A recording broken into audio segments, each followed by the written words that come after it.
एक औरत महीने के 5 दिन और लगभग उसके पूरे जिंदगी के 5 से 6 साल पीरियड्स या महावारी से गुजारती है और उसके पूरे लाइफ टाइम में 7,500 से ज्यादा सैनिटरी नैपकिन कंज्यूम करती है। हम मनुष्य चांद तक तो पहुंच गए, बट अभी भी आज डिग्निफाइड तरीके से सैनिटरी नैपकिन डिस्पोजल का सॉल्यूशन नहीं ढूंढ पाए। हमारे रैक पिकर्स ये कचरे को हाथ से उठाते हैं। गांव में तो शर्मिंदे के वजह से ये कचरे को जलाया जाता है, नहीं तो दफनाया जाता है। ये बहुत बड़ा एक एनवायरमेंटल डिजास्टर है। भारत में एक 1200 करोड़ सैनिटरी नैपकिन हर साल जनरेट होते हैं और दुर्भाग्य से 98% सैनिटरी नैपकिन से लैंडफिल्स एंड वाटर बॉडीज में चले जाते हैं। My God. एक सैनिटरी नैपकिन को डिस्पोज होने के लिए 500 से 800 साल लगते हैं। Oh my God. मतलब ये दुनिया में जो फर्स्ट मैन्युफैक्चर हो गया है पैड अभी भी जमीन में गड़ा हुआ है। ये पूरा बड़ा प्रॉब्लम सॉल्व करने के लिए लेके आए हैं पैड केयर।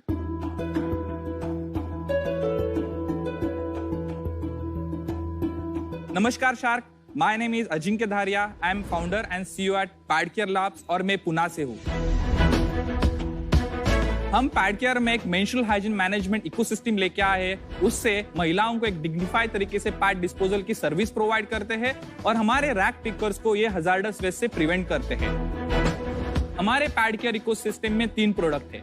एक डिसेंट्रलाइज्ड पैड केयर बिन, वो महिलाओं का health, hygiene and privacy resolve करके उनको एट सोर्स डिस्पोजल देता है और इसमें एक हजार्डस वेस्ट 30 दिन तक स्टोर हो सकता है। ये हमारे रिवर्स लॉजिस्टिक्स से हमने जो पैड केयर एक्स बनाई है वो दुनिया के सबसे पहली 5D टेक्नोलॉजी आधारित हमारा patented sanitary napkin disposal and recycling system है। उससे हम very high quality of wood pulp and plastic reclaim करते हैं और वुड पल्प मार्केट में बेचा जाता है इन पेपर एंड पैकेजिंग इंडस्ट्री में। प्लास्टिक को ग्रैन्यूल्स में कन्वर्ट कर सकते हैं, उसको फिर से पैड केयर बिन भी बनाया जा सकता है। पैड केयर वेंट एक डिसेंट्रलाइज पीरियड इमरजेंसी मशीन है। वो महिलाएं वॉशरूम में पैड्स निकाल सकते हैं और ये पूरा प्रोडक्ट और इकोसिस्टम शहरों में आईटी कॉर्पोरेट्स, एजुकेशनल इंस्टीट्यूट्स और बड़े बड़े एयरपोर्ट्स में लगाया हुआ है और इसके इस्तेमाल हम हाउसिंग सोसाइटीज में भी कर सकते हैं। आज भारत में 6 शहरों में 150 से ज्यादा ऑर्गेनाइजेशन और 1 लाख महिलाएं इस सेवा का उपभोग ले रही है और प्रति महीना 15 मीट्रिक टन कार्बन एमिशन हम कंजर्व कर पा रहे हैं। ये पूरे टेक्नोलॉजी को और सर्विस को दुनिया में से US, Canada, Singapore, African countries से एक्सप्रेशन ऑफ इंटरेस्ट आ गया है और इस एक ग्लोबल लेवल अपॉर्चुनिटी है और ये पूरे ग्लोब को लेके जाने के लिए हम आपसे मदद चाह रहे हैं और हमको आपको ऑफर है 50 लाख फॉर 2% इक्विटी। लाश शर्म छोड़ो घर पे और पैड डिस्पोज करो बेफिक्र होके। Wow. Very cool. Ajinkya, congratulations, काफी नोबल कॉज है। Yep. आप बहुत यंग दिखते हैं, आपकी क्या एज है और आप इस कैटेगरी के बारे में पैशन कहाँ से जागा? मेरी एज उम्र अभी 26 साल है। Okay. मैं जो फैमिली बैकग्राउंड से आ रहा हूँ हमेशा एक सोशल और बिजनेस बैकग्राउंड से रही है। तो मैं जब बचपन के 5 साल का था तभी मैं क्लियर था मुझे आगे जाके बिजनेस करना है और एक सोशल इम्पैक्ट भी करना है। कहाँ ग्रो अप हुए आप? एक रायगढ़ डिस्ट्रिक्ट में एक मसा एक छोटा विलेज है, उधर से मेरी स्कूलिंग हो चुकी है। आपने कहीं काम किया हुआ है? मेरे कॉलेज ग्रेजुएट होने के बाद 11 महीने मैं इसरो के प्रोजेक्ट के लिए काम कर रहा था एक ग्राइंड मास्टर कंपनी से एज R&D इंजीनियर। जुलाई 2018 में पुणे के नजदीक एक लैंडफिल को इमर्शन करने के लिए मैं गया। तब इंसिडेंट देखा, जो हमारे रैक पिकर्स थे वो अपने हाथ से ये सैनिटरी नैपकिन और डायपर सेग्रीगेट कर रहे थे। जब भी मैं सीन देखा जो पुणे के लैंडफिल में, पहले मैं कॉल उठाया और मम्मी को कॉल किया और आप कैसे सैनिटरी नैपकिन डिस्पोज करते हो? अच्छा। वो बोले मैं रैप करते हो, डस्टबिन में डाल देते हो। तभी मुझे पता चला महिलाओं का हेल्थ हाइजीन मेंटेन करके हुए, उनकी प्राइवेसी मेंटेन करते हुए एक डिस्पोजल सॉल्यूशन चाहिए। और बैकएंड में एक इंसिनरेशन करके एक टेक्नोलॉजी है, इसमें जलाया जाता है 800 डिग्री के ऊपर और उसके डीमेरिट है एक smoke, smell, recurring cost and setup. और किधर भी ऐसी सिस्टम स्केलेबल सिस्टम नहीं है। तो ये पूरा स्टडी करने के बाद मैंने सोचा कि नहीं, यही मेरा पैशन है और यही मेरा विजन रहेगा। मुझे पूरी दुनिया को एक फीमेल्स को एक डिग्निफाइड तरीके से डिस्पोजल सर्विस प्रोवाइड करनी है और उससे बिजनेस भी करना है और एक रिसाइकलिंग सर्कुलर लूप लेके आना है। वाह, सच में यार तारीफ करनी पड़ेगी कि ये काम आसानी से कोई अंदर नहीं जा सकता है, क्योंकि it just feels like really hard और समझना भी इतना मुश्किल होता है। ये बात थोड़ा इसलिए समझना चाहता हूँ क्योंकि इट्स अनयूजुअल, स्पेशली हमारी सभ्यता में। हाँ, तो मैं समझना चाहता हूँ कि आपने क्या सोच के किया और क्या आपकी मॉम ने आपको हमेशा इतना कंफर्ट दिया कि आप कुछ भी पूछ सकते हैं? मेरे घर में हमेशा ओपननेस रह चुका है और हमेशा सोशल इम्पैक्ट के वजह से वो मुझे पुश करते आए हुए, तो मुझे कभी हिचकिचाहट नहीं हुई कि यार घर पे पूछ के मैं बताऊं उनको कि मैं पैड डिस्पोजल जैसी मशीन बनाना चाह रहा हूँ। वो एक ओपननेस अब तो तक आपकी मॉम आपकी रोल मॉडल है बेसिकली? हाँ, मेरी मॉम एक मेरी इंस्पिरेशन है और एक रोल मॉडल है।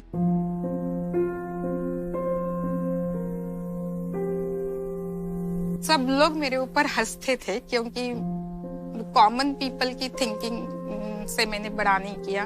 उनकी अंदर की जो चीज से उसको डेवलप करना, इतना ही हमारा काम था पेरेंट्स करके। हमारे दिमाग का उनके ऊपर नहीं डालना था।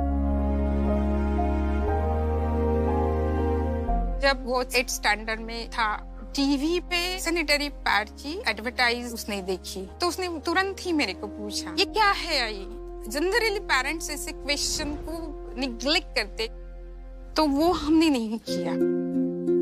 ये जब बोल रहा था कि मुझे सैनिटरी नैपकिन डिस्पोजल जैसे चीजों के ऊपर काम करना है, मैं रोते हुए बोला, तो आई थिंक उधर तो मैं ही अकेला रो रहा था और मेरी पूरी फैमिली खुश थी।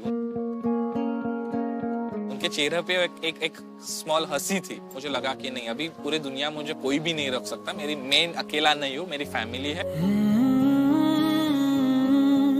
रिसर्च के लिए रोज पैड्स की जरूरत लगती थी। मुझे ऐसा लगा कि अभी मेरे फ्रेंड्स की हेल्प लेनी पड़ेगी। मेरा तो भाई है, मेरा उसके साथ इमोशनल कनेक्ट है, तो मैं उसको देती थी। मुझे ऐसा लगता है कि अजिंक्य भैया विमेन के लिए भाई बन के खड़े हैं और ऐसे भैया भगवान सबको दे, ऐसा मुझे लगता है। जो मैंने बच्चों के बारे में, मेरे बेटे के बारे में सोचा था, वो अभी वास्तव में देख रही हूँ। किसी भी माँ के लिए ये सब बहुत प्राउड फीलिंग है।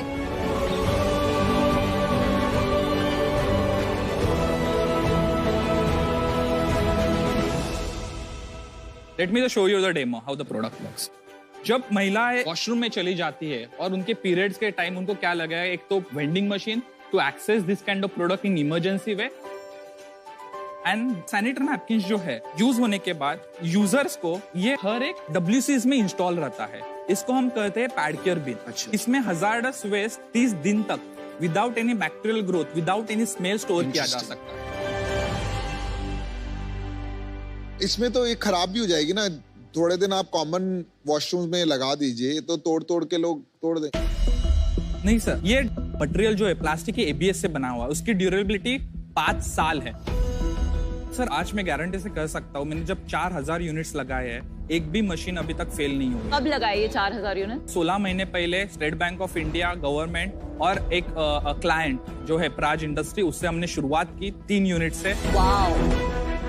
आज ये 150 clients including Facebook, Capgemini, upcoming TCS, आज के दिन में आज हमने गोल्डमैन सैक्स में इसका इंस्टॉल किया है। उधर 400 बीन्स की रिक्वायरमेंट है और फोर्टनाइटली सर्विसेज। आपने बताया फर्स्ट इन द वर्ल्ड। क्या है first in the world? Yes, pad square x वो दुनिया के सबसे पहली टेक्नोलॉजी है। वो इस सैनिटरी नैपकिन्स और absorbent hygiene product including diapers को बिना जलाते हुए स्टैंडर्ड टेम्परेचर और प्रेशर में इसको प्रोसेस कर लेता है। पैड केयर एक्स ये अभी ये डेमो मशीन है आपको एक साइज स्केल के लिए, बट एक 8 फीट लंबी और 1000 किलो की एक मशीन है जो 8 फीट लंबी और 1 टन की मशीन। हाँ, 300 kg पर डे प्रोसेसिंग कर सकती है, इज इक्वल टू एक 15,000 पैड प्रोसेस होता है। 15,000 पैड, वाव। तो हमारी ये एक पहली मशीन जो है पुणे में लग चुकी है। तो ऐसे प्लास्टिक में कलेक्ट होता है? हाँ, आउटपुट सेल्यूलोज एंड प्लास्टिक से आता है। इंटरनल वीडियो नहीं दिखा सकते बिकॉज वो हमने ऑलरेडी पेटेंट्स एंड सब फाइल करके ग्रांटेड है। हमने US और WPO में भी पेटेंट अप्लाई करके एक 2 साल हो चुके हैं। और ये पूरा मशीन बड़ा वाला आपने खुद डिजाइन करके मैन्युफैक्चर भी कर लिया है? डिजाइन, R&D, ट्रायल, एवरीथिंग हमने इंटरनली किया है। मैन्युफैक्चरिंग हम आउटसोर्स करते हैं पुणे के वेंडर्स। भाई कितने पैसे लग गए? आपने कुछ तो पैसे उठाए होंगे कहीं से। मुझे भारत सरकार के वजह से बहुत सारे ग्रांट्स मिले हैं। टाटा ट्रस्ट, इन्फोसिस फाउंडेशन ने हेल्प किया है। आराम से 2.25 करोड़ ये टेक्नोलॉजी डेवलपमेंट करने के लिए गवर्नमेंट सपोर्ट किया है। 0.25 और कुछ पैसे फंडिंग भी रेज किया आपने? दिसंबर 2020 में मैंने पहला राउंड रेज किया है। वो एक 75 लाख का एक राउंड था at post money of 8.75 C। 2022 के पैडमैन आप हैं। पर मुझे ये पूछना था, आप इसमें आपने सेग्रीगेट कर दिया, सॉर्ट कर दिया एड्स को अलग से, आप खुद पिक करते हैं जगह जगह से रोज? हमारी EHS ट्रेन टीम हर एक महिला के वॉशरूम में चली जाती है, उसमें से एक पैड केयर जो कलेक्टेड है, वो क्लाइनर है, वो पिकअप करती है और न्यू सिस्टम उसमें डाल देती है पैड केयर वैप की, और आगे वो 30 दिन के लिए रेडी रहा। ऑपरेशनली जितना बढ़ेगा खर्चे तो बढ़ते ही रहेंगे, क्योंकि रिवर्स लॉजिस्टिक्स तो किल कर देती है लोग। सर, ये बिजनेस की एक ब्यूटी है, एक हिडन बिजनेस है।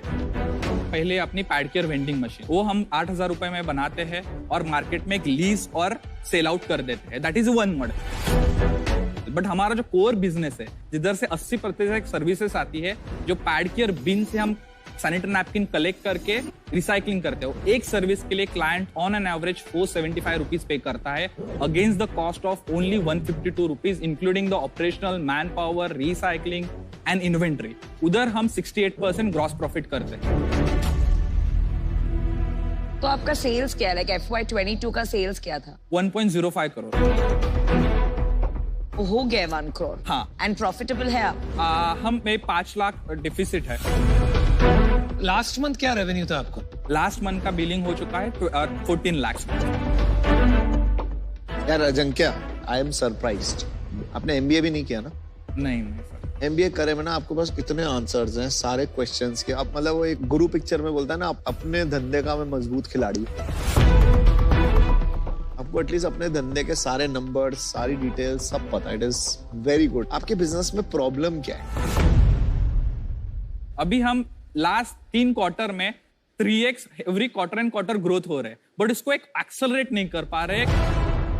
तो उसके लिए हमको टीम बनानी पड़ेगी, स्ट्रेन करना पड़ेगा, R&D टीम बढ़ानी पड़ेगी। I think there is a problem with your model, इसलिए आप स्केल नहीं कर पा रहे हो।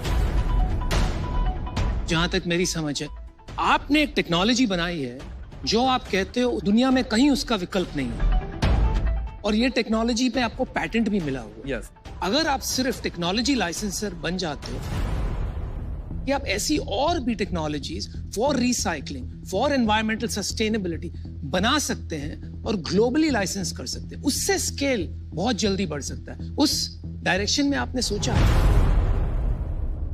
जब भी मैं कंपनी की शुरुआत की, तब मैंने X एंड Y एक्सिस पे एक मैप किया कि पूरा ऑपरेशंस करना है, और नहीं तो ये मशीन पूरा डिसेंट्रलाइज लेके जाना है या पूरा सेंट्रलाइज लेके जाना है। बट जो धंधा होगा वो एक ऑपरेशन से होगा, वो रिकरिंग रेवेन्यू है, उससे एक स्केल मिलेगी। अभी हमने company on company operated model Pune, Mumbai में शुरू किया है, और company on partner operated model हम बेंगलोर का ऑलरेडी अप है, दिल्ली में शुरू करने वाला है। पूरी जो इकोसिस्टम है, राइट, दुनिया में किधर नहीं थी। तो मुझे एज ए एंटरप्रेन्योर वो प्रूव करना था कि ये रन हो सकता है। यार आप एकदम कमाल के बंदे हो यार। मॉम क्या बोलती है? बीइंग फ्रैंकली इधर आने से पहले बोला कि अजिंक्य देखो, इक्विटी जरा संभाल के करो। मैं आपको एक ऑफर देता हूँ, मैं आपको ऑफर देता हूँ। आप 50 लाख लेने आए थे ना, मैं आपको 1 करोड़ रुपए देता हूँ 4% के लिए, जो आपने मांगा। Wow, that's an amazing offer. Vinita, we'll give 1% is the same value. 1 चाहिए, 1.25 चाहिए, 1.5 चाहिए, 2 चाहिए, 2.5 चाहिए, जो आप लोगे वो दे दो, आपकी valuation. Oh my God, this is amazing. अच्छा, विनीता अभी बोलेगी। आप चेक मत बनाओ, अरे जाओ, अरे रुक जाओ, चेक मत बनाओ। देखो मैं तो करूंगा डील, तुम्हें करना नहीं करना वो देख लो। लवली।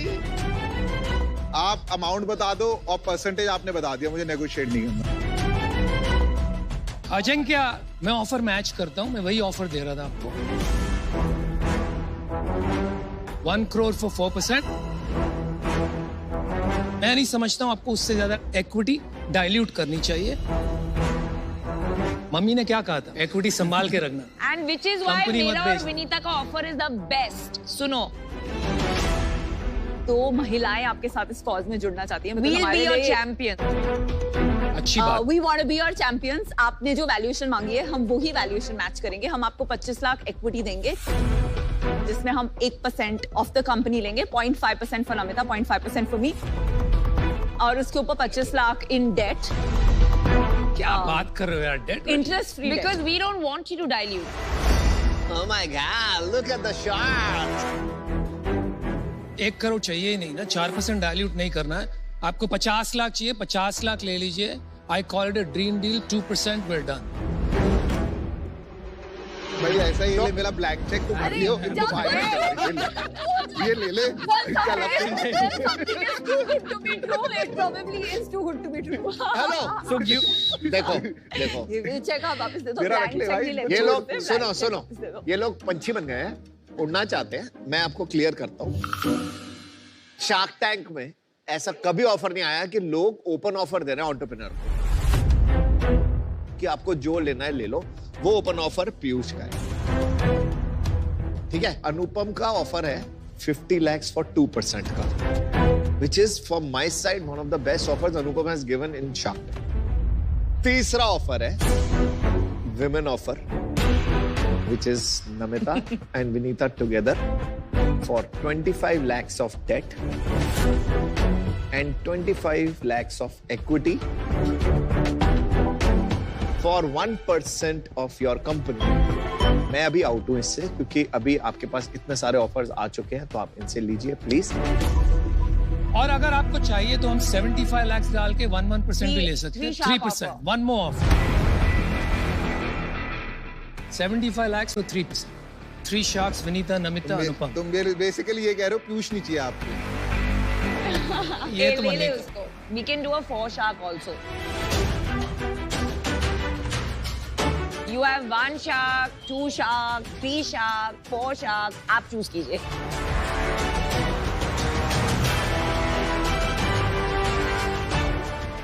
आप मुझे चारों ऑन बोर्ड चाहिए 1 करोड़ 4%।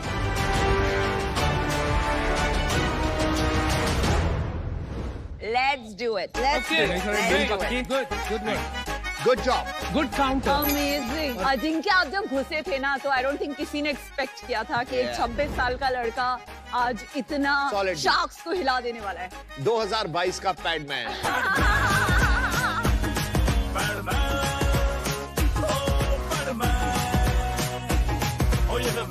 पकड़िए, पैसे हैं।